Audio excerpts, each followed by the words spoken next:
kinikidnap nila yung mga bumibisita para po takutin ang mga turista para po sa kaalaman ng lahat.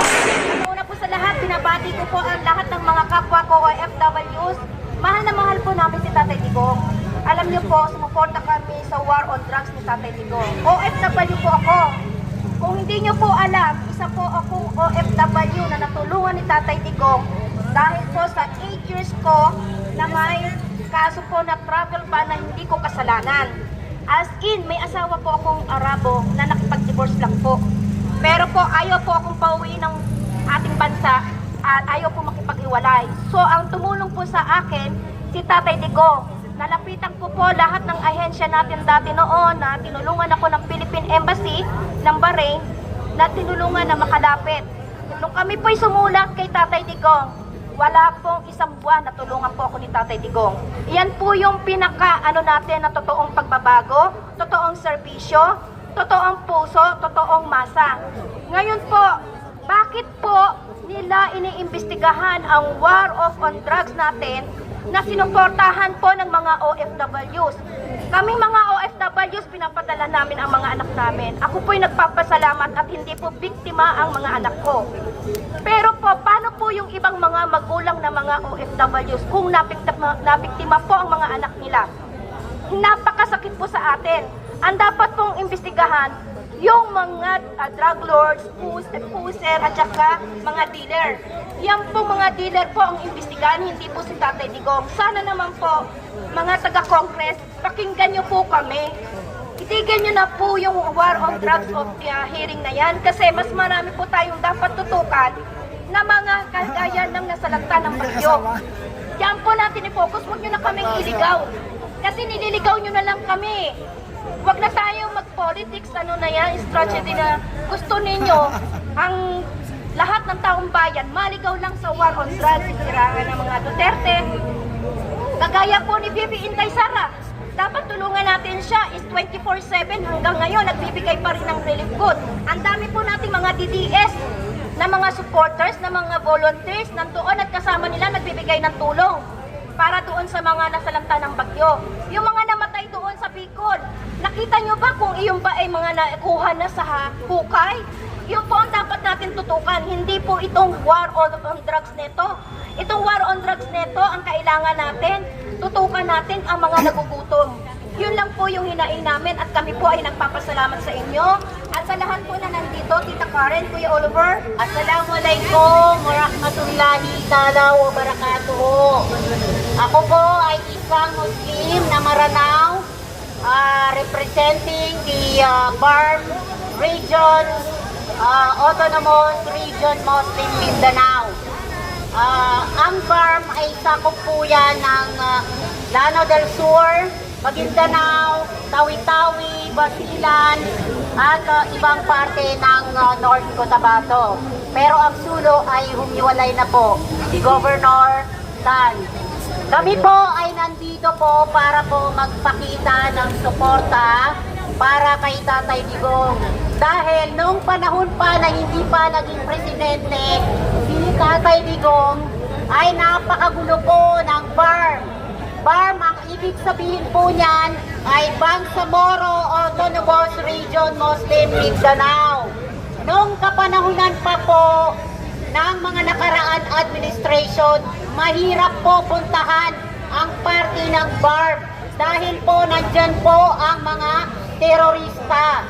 Nandyan po ang tinatawag na mga ISIS, tinatawag na mga iba't ibang grupo na kung saan kinikidnap nila yung mga bumibisita sa party ng BARM para po pagkapirahan nila.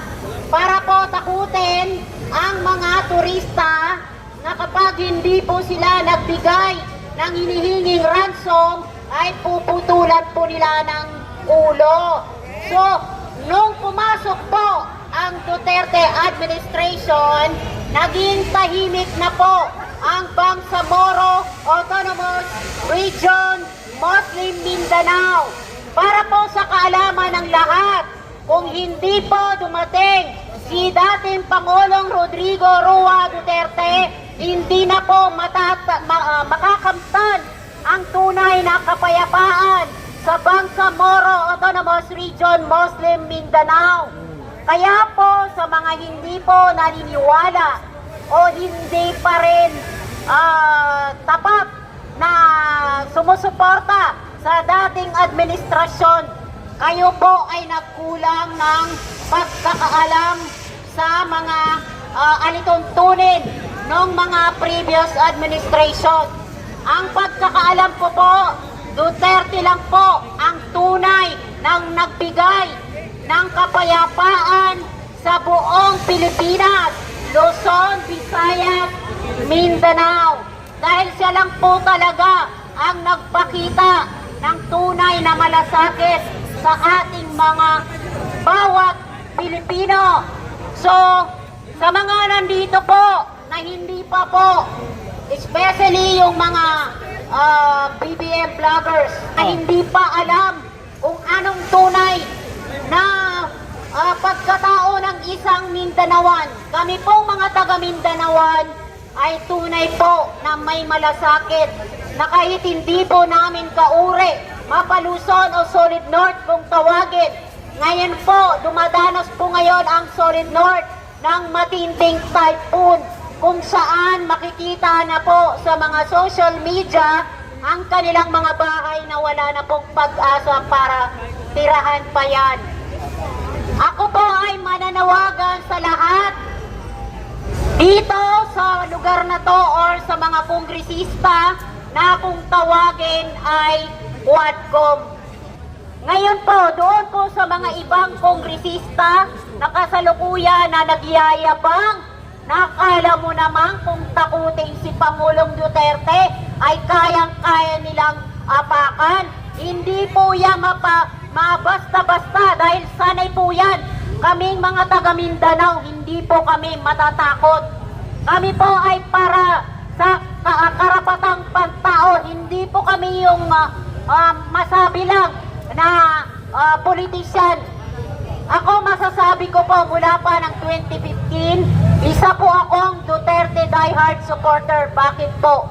Kay Tatay Digong ko lang po naramdaman ang tunay na pagmamahal, malasakit sa ating bansang Pilipinas. Paano na po ang ating bayan kung patuloy pa po ang paglugmok ng kahirapan, paglugmok ng droga sa ating bansa? Sana po magkaisa po tayo na itong mga Quadcom, tigilan na po ang pamimersonal sa dating Pangulong Rodrigo Roa Duterte dahil sila lang po ang tunay. Dapat po para hindi po kayo manira sa katulad ni Tatay Digong, dapat inayos nyo yung ang inyong kung tawagin ay serbisyo para sa bayan. Nang sa ganon hindi kayo manira ng katulad ng pamilyang Duterte.